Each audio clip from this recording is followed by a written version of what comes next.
Barb Jensen, and just a quick few facts of my life here at LPA. So I went to school here K through 12 a few years ago. We're now in the elementary building. This used to be K-12.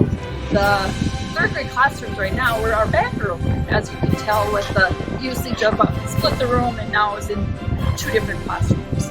Our classrooms are exactly the same as they were back in the day, and our needs are way different with our technology that we need and how to get technology to the classrooms with our multiple buildings.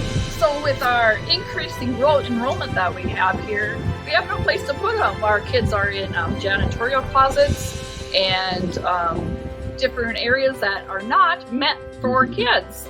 But we make the best because we have our great kids, our great administration, and of course our teachers are top-notch. We would get updated classrooms. We'll also have updates throughout our building.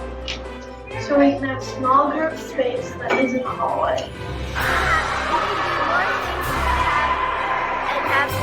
What's included in the plan? The funding for question 1 would go towards providing more classroom space, improve learning areas, and would address building maintenance improvements at our elementary school.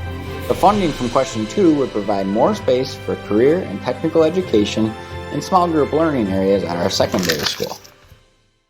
How much will a referendum cost? Owners of a median-priced home of $250,000 would see an increase of approximately $9.42 per month if question 1 passes.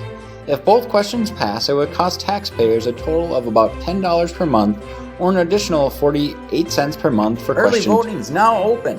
District residents can vote early by mail or in person at the district office in our secondary school.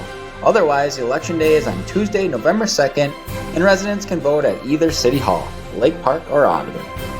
Please educate yourself and learn all you can about the upcoming referendum at lpapavetheway.com.